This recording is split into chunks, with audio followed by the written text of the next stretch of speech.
How's everyone doing? Yes! Come on, it's Sunday. You still got some energy. It's not that late. It's Easter. People are supposed to feel risen or something. Is that I don't know. There are hybrid chicken eggs and rabbits, things of this nature. Welcome to our discussion on the psychology of cult TV. So basically TV that engenders fandom. Which I'm sure many of you, from the looks of your outfits, are familiar with. I think you'll feel right at home here. And I'm actually going to have our panel introduce themselves and tell us what they consider the highlights of what they do. Maurice, you want to kick off? Certainly. I'm Maurice LaMarche, and I'm highly neurotic. Yes. Recovering alcoholic and compulsive overeater. But what you might know me from instead is I was the voice of the brain on Pinky and the Brain. Calculon, Morbo, Hedonism Bot, Kif, Lure on Futurama. I've been the voice of Toucan Sam for Fruit Loops since 1987, which is its own sort of sugar cult. And most recently, I'm Mr. Big in Zootopia.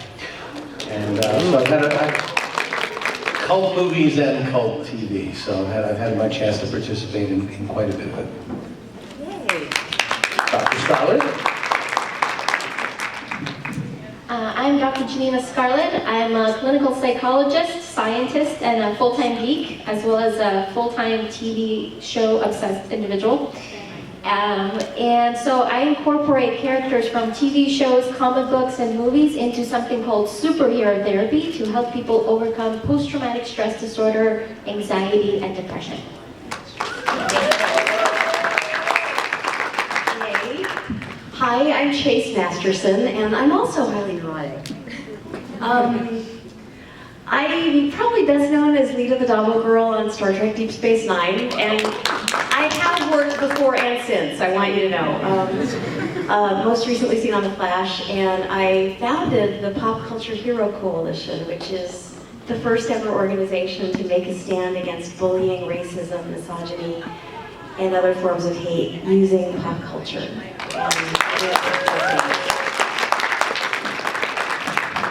Chase is also the star of Doctor Who's spin-off audio drama series. I forgot about that. Sorry. Yes, I have my own spin-off in the Doctor Who universe. I was working opposite the Seventh Doctor, Sylvester McCoy, in an audio series, and they spun off my character. It's called Vienna, and we're in season 4.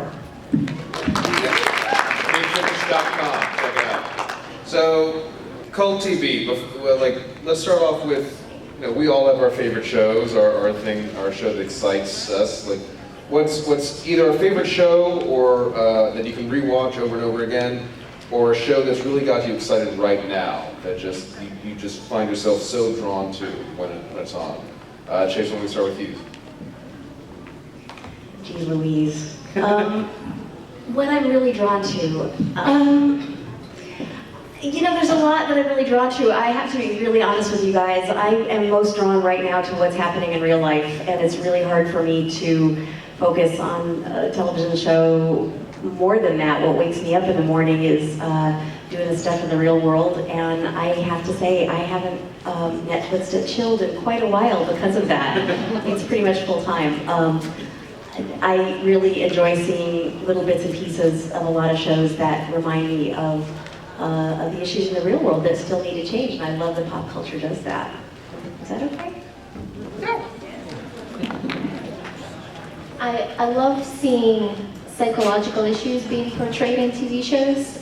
So my top 2 TV shows that I really, really enjoy for that reason, Jessica Jones and Supernatural.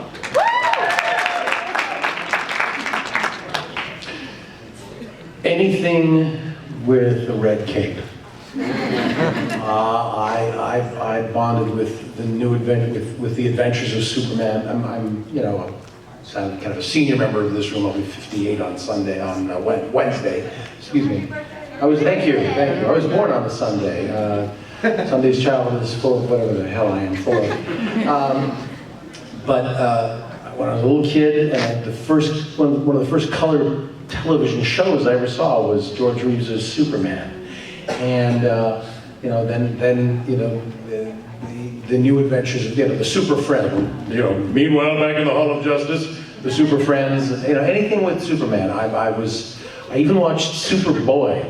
I remember that with Gerard Christopher Yeah. version. Anything with that character. I love that character. I feel like that he's what we should all. That version is what we should all aspire to be. Bumper stickers should say, "What would Superman do? What would Kal-El do?" Because that's what Superman does. He saves the day. He doesn't let anybody die, and that's why the current iteration is a little questionable for me. I haven't seen the latest. I haven't seen Batman v Superman yet, but that's the general consensus. I know. I was a big Smallville fan as well. Loved Smallville. Stuck with that for the longest time. Was a little disappointed that Tom Welling wouldn't say yes to the Cape at the end, but that was his choice. And also a big Game of Thrones fan. Love Flash. Flash is so fun. Yeah, So fun. But I'm not an Arrow guy. I don't know why. No, I agree with you. But like Flash is everything I love. Where I'm like, he's lightning punching a shark in pants. That's awesome. And the shark can somehow speak English despite a lack of lips. We have stragglers here. Hello, we're Stragglers. Welcome to Stragglers Anonymous. Jenna, introduce yourself. I'm Jenna Busch. I'm founder and editor-in-chief of Legion of Leia. I used to co-host a show with Stan Lee. I now co-host a show called Most Craved. I've contributed chapters with this wonderful gentleman and this lovely lady over here for Star Wars psychology, Game of Thrones psychology, Captain America vs. Iron Man psychology, Star Trek psychology, and Doctor Who psychology. Travis. I am Dr. Travis Langley, a professor of psychology, best known as the author of Batman and Psychology, A Dark and Stormy Night, the editor and lead writer for a stack of new books, most of which she just named, so I don't have to. There's also Walking Dead.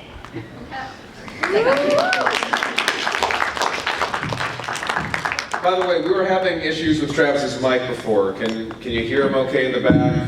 I'm loud, but... You're all right? Yeah, project it to Jenna's mic. Yeah. I'm allowed to, we're good.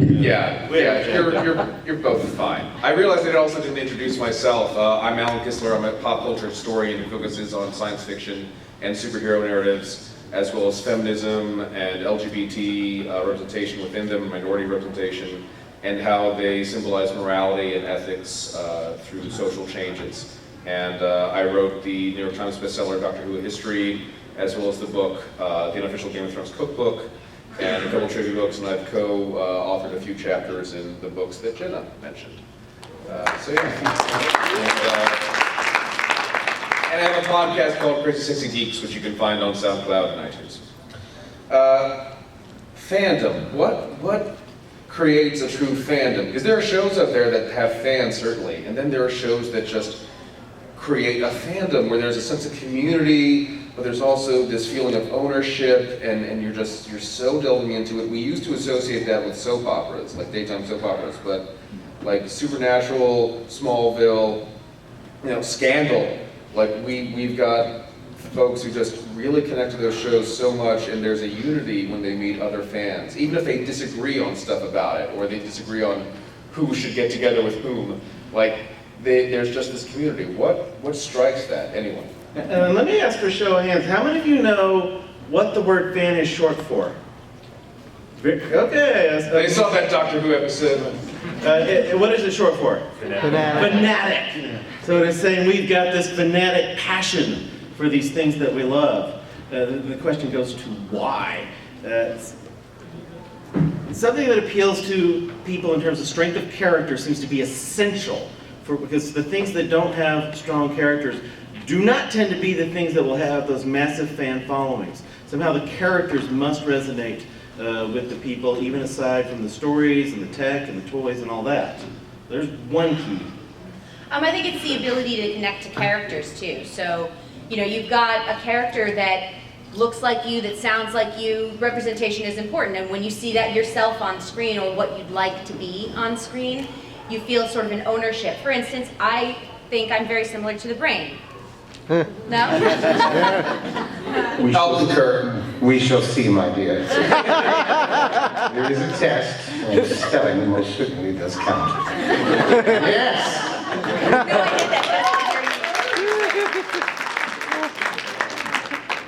No, I did that. I've got to say, I'm in total agreement. I think character is everything, especially in terms of connecting to these shows. I think Melissa Benoist, is that how she pronounced it? Benoist, actually. Benoist, actually? Yeah. She's an silent actually on the end of it? Has done a wonderful job of making what could have been a very two-dimensional character, somebody that we can connect to. She's got a vulnerability. She's really, you know, she's Mary Tyler Moore-ish in her we're going to make it after all, you know, kind of thing. But it's very important these characters not be perfect, and that's I say that with the proviso that Superman was the first one I connected with, because he's got two sides. There's a duality to him. He's Superman. That side of him is heroic and perfect, and then there's Clark Kent, who's frustrated that Lois only loves his other self, and that's very, you know, that's kind of alive for me. We've all got, you know, two sides to our nature, and you know, and there's this heroic side that maybe we only get to let out once in a lifetime, you know, but we know we're that person, and yet nobody sees us that way. They see us, you know, sort of downtrodden. Batman, I don't know why I didn't mention him. I have a very strong identification with Batman, and I think many of us do, because he's got such a woundedness to him. Even though he's honed his body to physical perfection, and his mental capacity is incredible, his emotional and spiritual side is very wounded, watching his parents murdered as a small child. I identify with that. One thing that's out there in the world about me, if you go on my IMDb page, my father was murdered when I was 27 years old. And you know, I went through a period of deep depression, alcoholism, drug addiction, and then recovery. I did a lot of work in grief recovery, but you know, I connected and it happened within a year of the Batman movie, and I really connected with that film. In fact, at the time that they were casting the film was when my father was murdered, and I was actually working out with John Peters in the same gym. And I just found it so darkly ironic that he was the guy that was casting Batman, and here I was. I literally couldn't go on with anything good for myself, including physical workouts. And just a week before my father had been killed, I thought, God, I wish I had a little more of a profile. I'd love to read for the part of Batman. And then my father was killed. But you know, so I really, really connect with the Bruce Wayne side of Batman. And unfortunately, what happens to you when your father gets murdered are the things that happen to me. You drink, you crash into depression, you become a compulsive eater. I'm, you know, 100 pounds overweight. These are the things that in the real world you do to cope with that pain. I wish I could just put on a suit and fight crime. But the real world doesn't work like that, unfortunately. I don't have $1 billion at my disposal, so instead I diet. Dr. Scarlet. Thank you so much for sharing that, Maurice. I think this is a really powerful example of exactly what TV shows and other media can do for us, is that in moments like this, like what you just described, when we're going through our most excruciating experiences, if we find someone or something to connect with, then we might find a reason for healing, or a way to heal or better understand our own experiences. And I think that this is one of the fundamental reasons why fandoms are so big or so important, is that somewhere in there, whether it's within the Game of Thrones community, the Walking Dead community, Supernatural, what have you, there's some kind of an experience for someone where they feel connected, some kind of a struggle, whether it's a loss of a loved one, whether it's sexual assault, whether it's rejection, or some kind of deep, devastating issue. Through seeing that unfold, we might rediscover ourselves, and in that we might actually find a way to begin our healing process. I think also, the thing specifically about genre shows is that, thank you, is that we often feel when we're in the middle of some tragedy or some trauma, like it's much bigger than people are seeing. So you're like, well, I feel pain, but the word pain doesn't really encompass exactly what I'm feeling. So in a genre show, it can be big and operatic.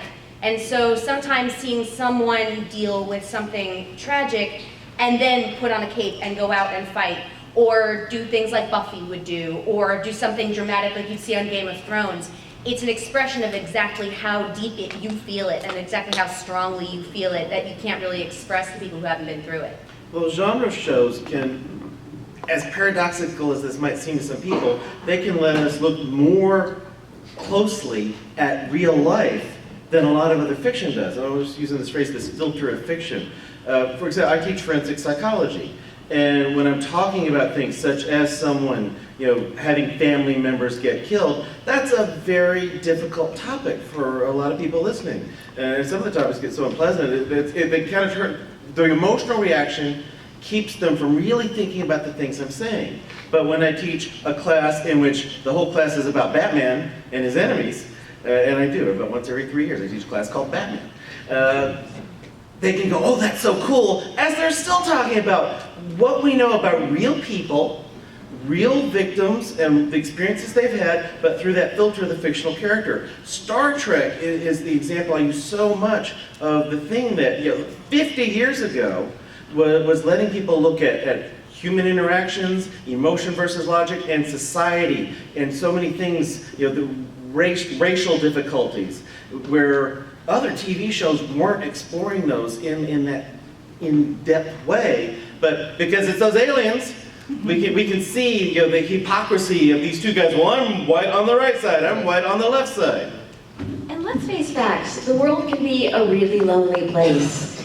And we're not taught generally how to process our emotions, right? And I think that's one reason that addiction and pain is so pervasive. We just don't know how to face things that hurt, so we want to put ourselves to sleep in some way, in one way or another. And I think that I also went through some really traumatic experience years ago and made some really bad choices and drank and have really realized how important it is to connect with people when you're in that kind of pain. And I think that's what genre television and film does. When we come into your living room, we're in your home, you're there with your family in your pajamas, and we get to be the ones to teach you how to reflect, or lead you. Teach is a bad word, but lead you in reflecting and laughing and crying and making that phone call and making the choices that you make. And that's an incredibly intimate thing. And I think in film, it's the same thing when you're in an audience in the dark, all facing one direction, and you hear a message that you've been needing to hear, or something reminds you of the way that life should be. That's incredibly intimate and powerful. And you bond with other people who get that. When I see somebody in a Trek uniform, I go, we get the same things. We get infinite diversity and infinite combinations. And I think there's just so much incredible power in that, both in the stories and in how they relate to our real lives. Maurice, you remind me actually when you speak of Batman as someone who's always got a piece of him that's broken, and we talked about that actually. There's a high school class that now, because at my high school they started teaching Batman in one of the English classes because of conversations I had with the teacher about that kind of aspect of him. And it reminds me also of how sometimes as fans we know when the story goes wrong, when some core goes out of place. And for one thing with Batman, that example, Joel Schumacher, when he did Batman Forever and then Batman and Robin, which was really the bad one. I remember in an interview, he said, well, we're trying a different approach, and I just figured, eventually he's got to get over it, right?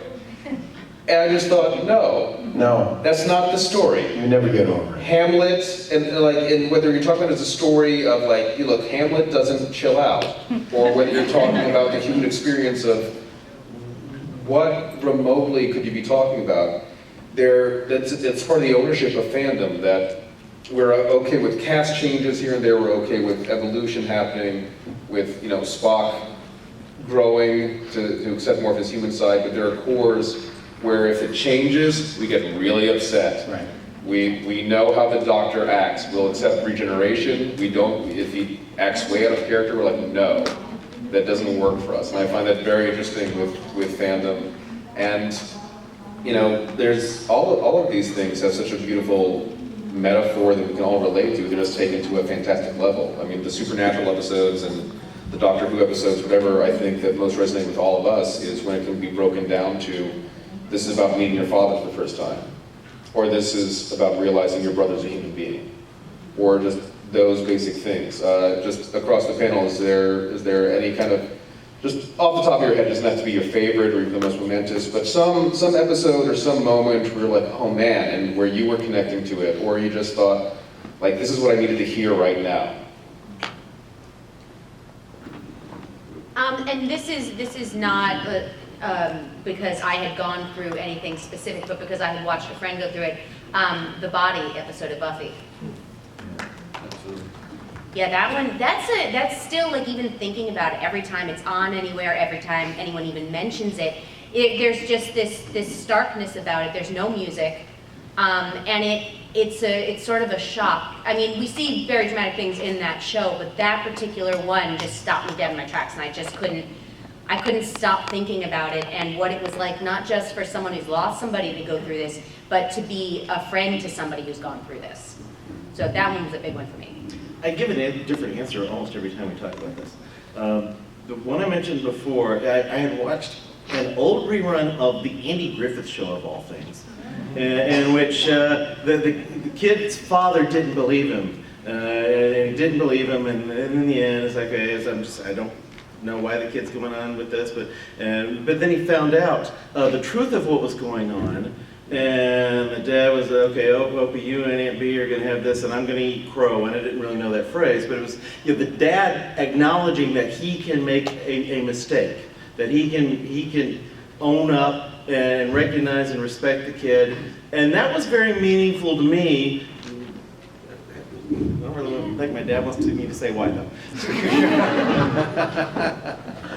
I can't remember the episode title, but it was the Smallville episode. It was a Christmas episode.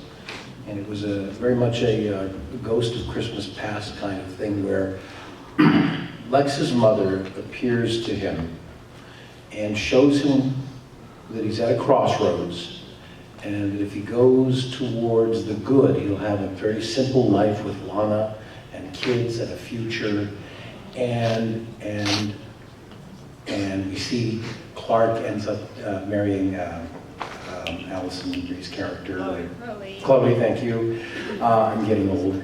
And so at the very end of the episode, he makes the choice to embrace. He wants to seek, as he calls it in an early episode. He doesn't want to do good. He wants to do great. He wants to do greatness. And he turns his back on all that. That one sticks with me, because I think there are many times in our lives where we're at that crossroads. You know, we never know when it is the crossroads, but there's a jumping off place several times in our lives, and whether we go left or right makes all the difference in the world. And so that one sticks. That's a heavy one for me. I think because I made a choice to stop drinking. Right. On January 20th, 1989, stop destroying myself. Yeah. And it was almost as though I could hear my father saying, "It's over. You don't have to do this to yourself anymore." So. No, you're not good. Okay. Sorry, Dr. Scarlet, go ahead. I was working with a patient who had experienced sexual assault, and after 6 months, her parents still didn't understand why she was still experiencing symptoms. They thought she should just be over it by now. And I had attempted to explain to the parents that there's no end point, no timeline on healing, that different people heal at different rates. And my patient was a big Buffy fan, and do you guys remember, for those of you that watched Buffy, in the beginning of season 6, some spoilers, okay, so at the end... She's been through bad stuff. She's been through bad stuff, and after she comes back, she's not quite the same.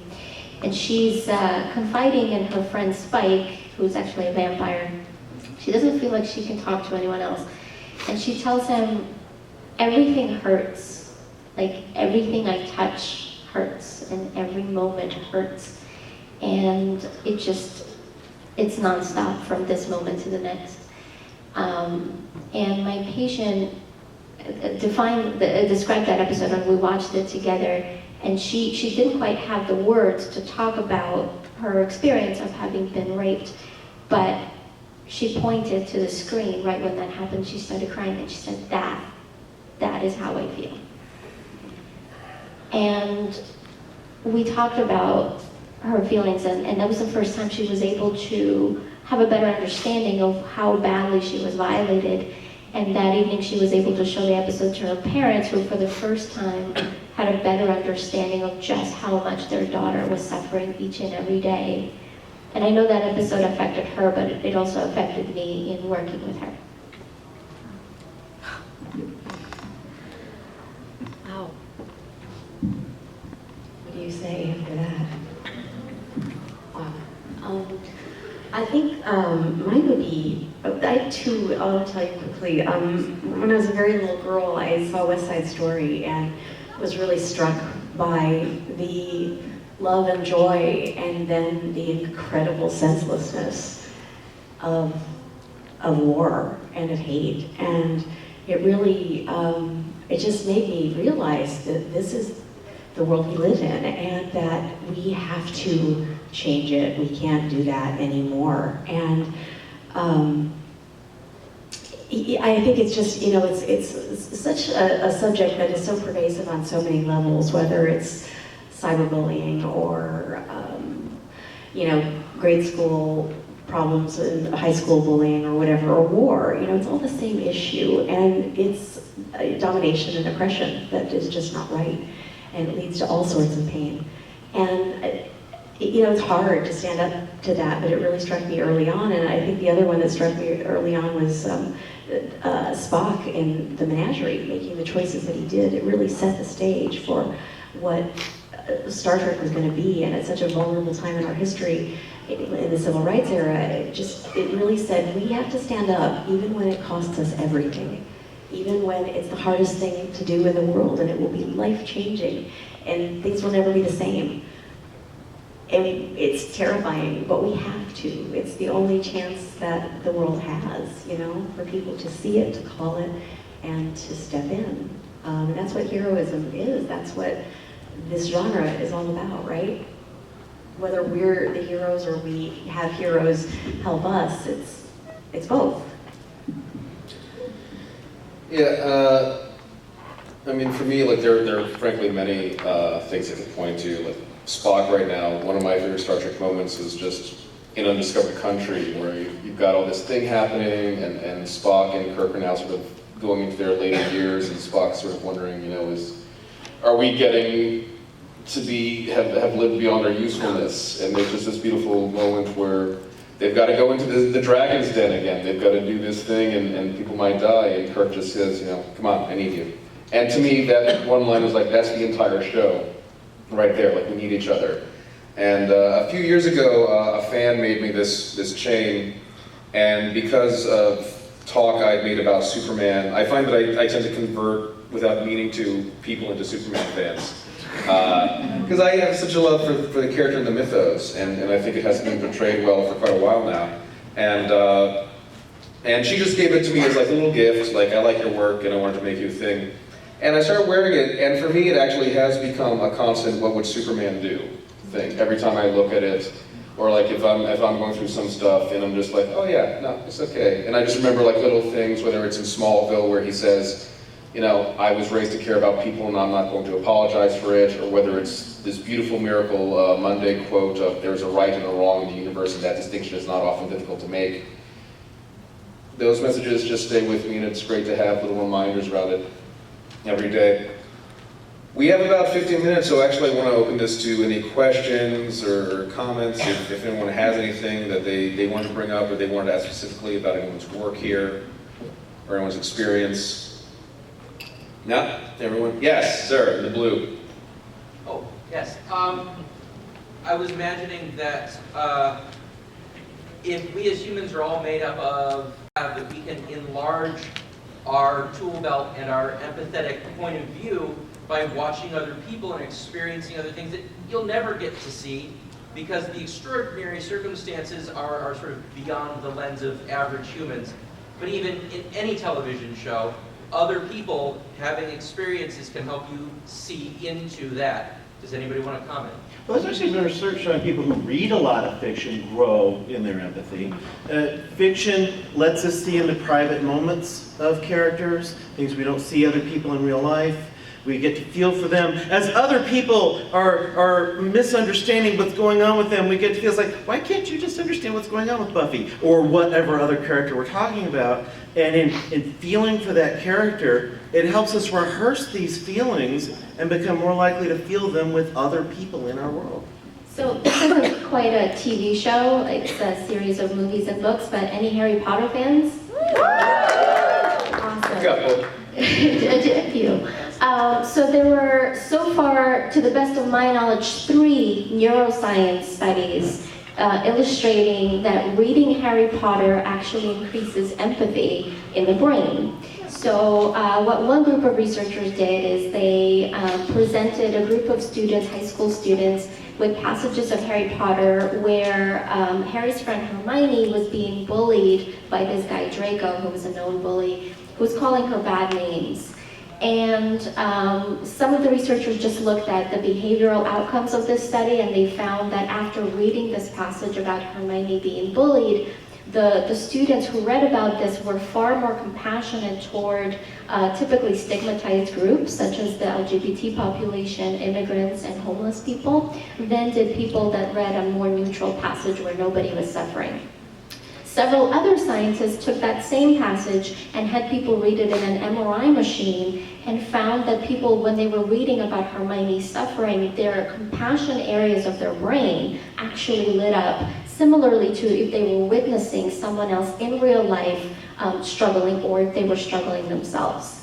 So this actually implies that by reading or by watching certain TV shows, when we're learning about other people's suffering, even if it is in that kind of fantastical way, we too can become more compassionate, more empathic, which has been linked to better psychological and physical health, as well as improved longevity. Wow. Nichelle Nichols one time told me a story about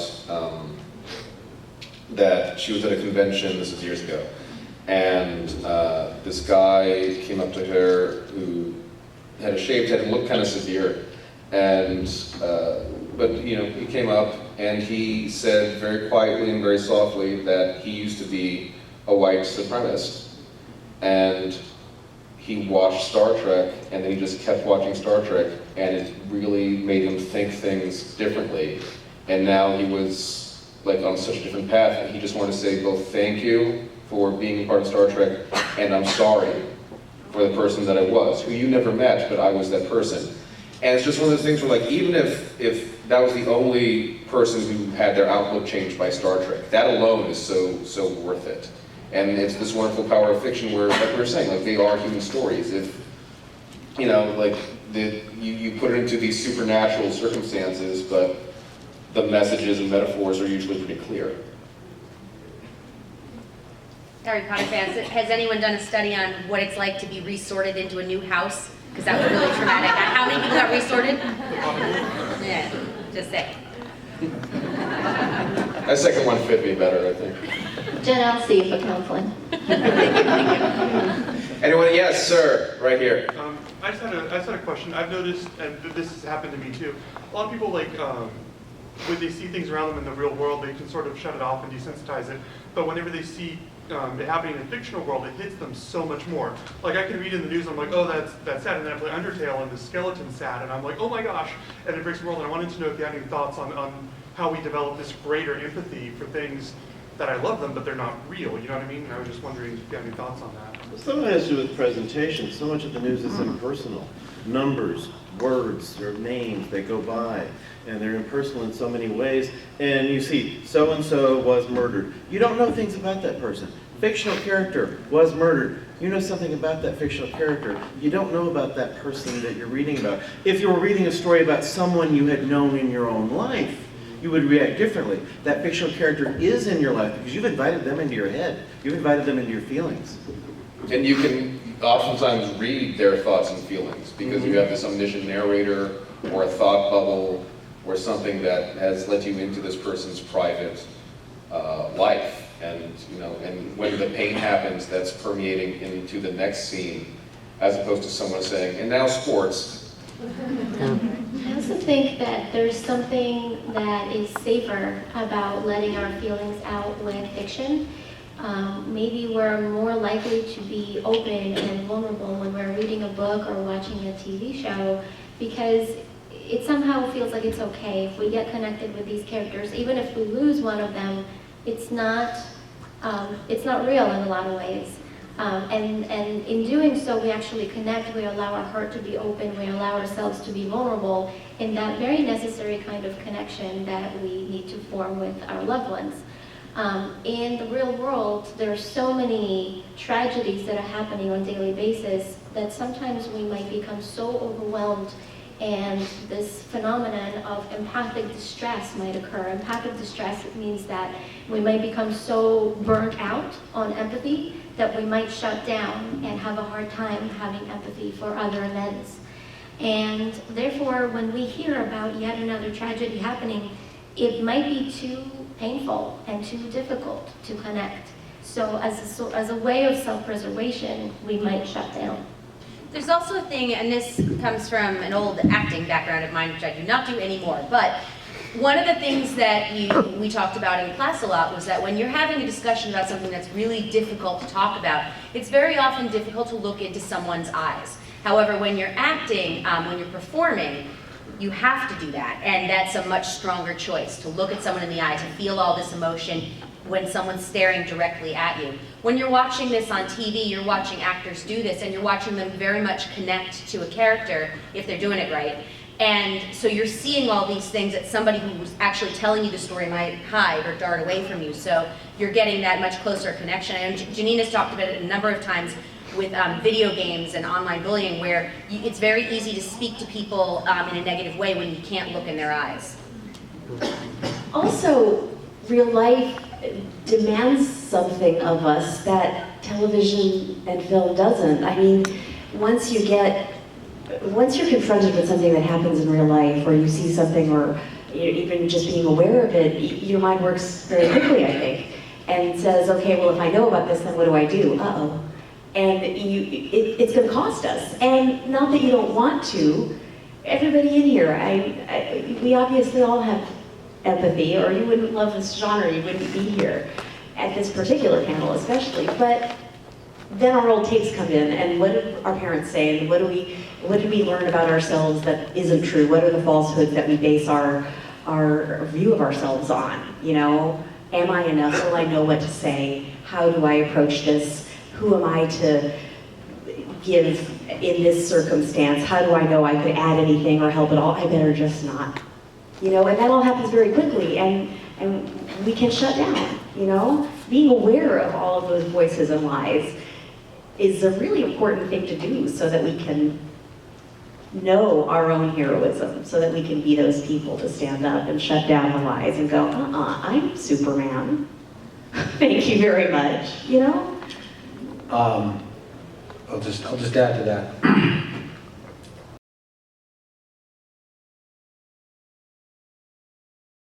And my reaction was rage. My reaction was to go over and actually kick the newspaper box.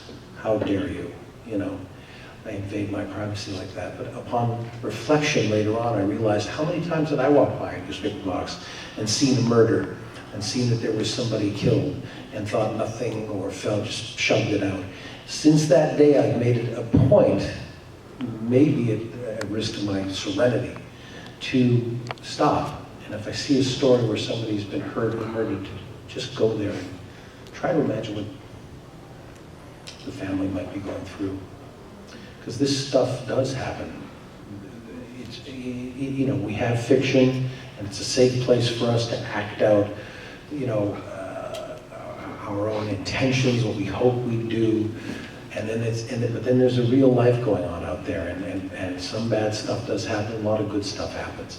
But it's increased my empathy to the world, and I just, not just toot my own horn, but I try to do something good as often as possible, if not on a, I love it to be a daily basis, and I do try to do a kindness of some kind every day. I also make sure I donate a certain amount of my income to charity.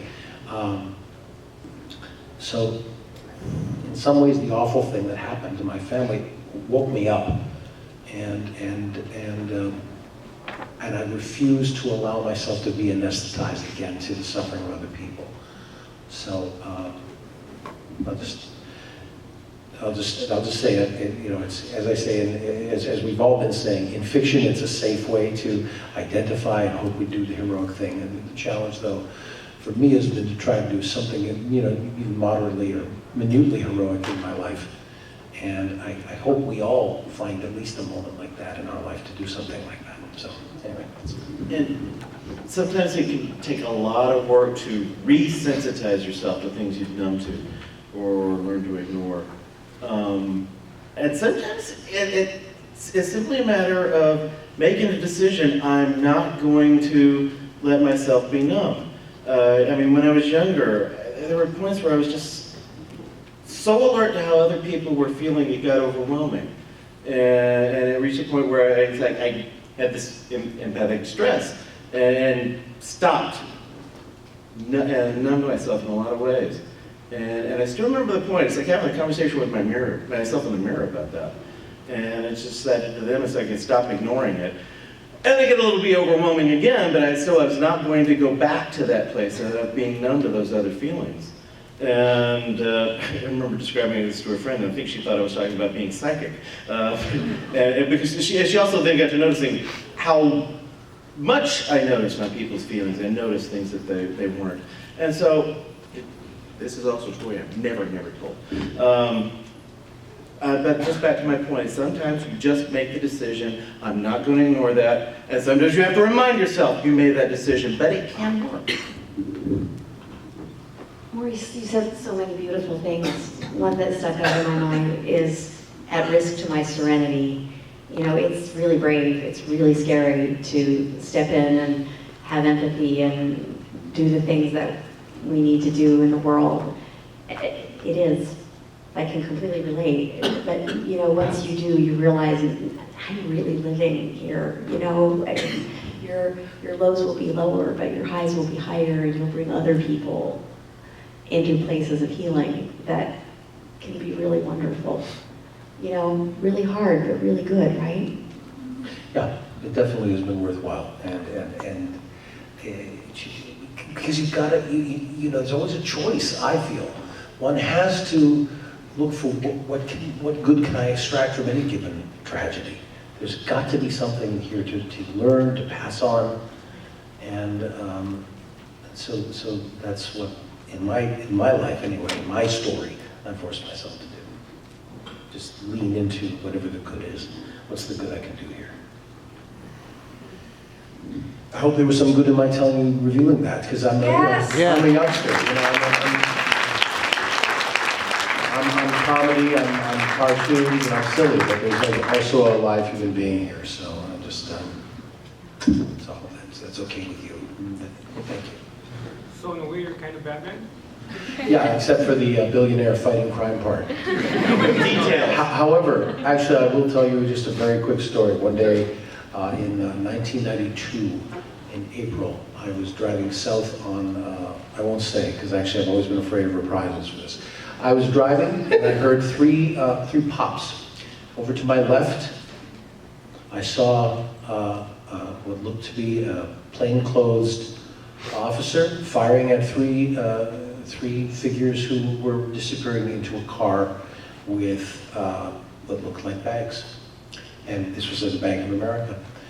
And I thought to myself, oh my God, well, that bank just got robbed.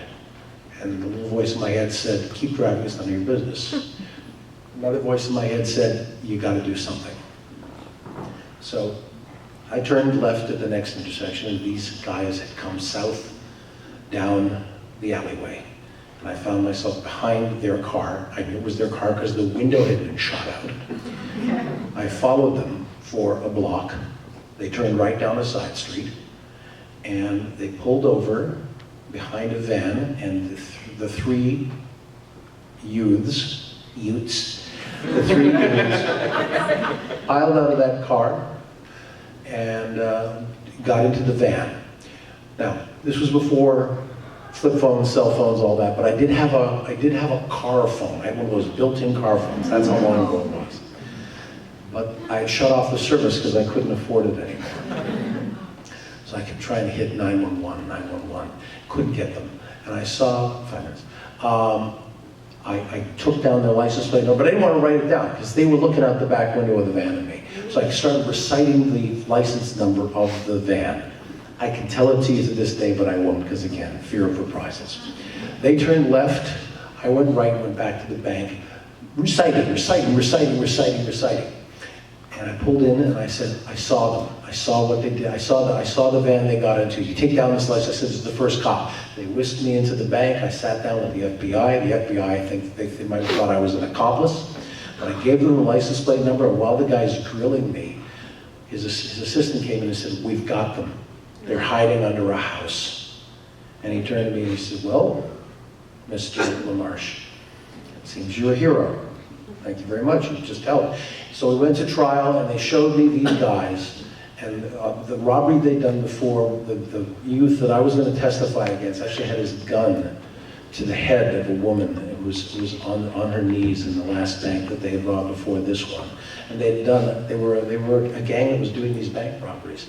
And all I can think of is, at the time I thought, you've got to do something because there was one guy that came forward and helped the murderer of my father get caught. You've got to honor that by coming forward and doing something. So I came forward, and I'd like to think that maybe I prevented something from happening further down the line. Anyway, it really went away for 10 years. And that's my little superhero story. I've never told the public ever. The handful of people that know that story, that value that. And I don't say it to aggrandize myself, but it's that thing of you've got to do good where you can find an opportunity to do good. And if you find yourself in a moment to do that, it's a turning point. Our friend Matt Langdon, who gives a lot of talks on how to find heroism in everyday people, he says the opposite of a hero is not a villain, it's a bystander. And you have to, sometimes it helps to mentally rehearse doing the right thing so you're ready to do these. I think it goes back to the fiction we've been talking about. Some of it vicariously lets us mentally rehearse taking those steps and not being the bystander.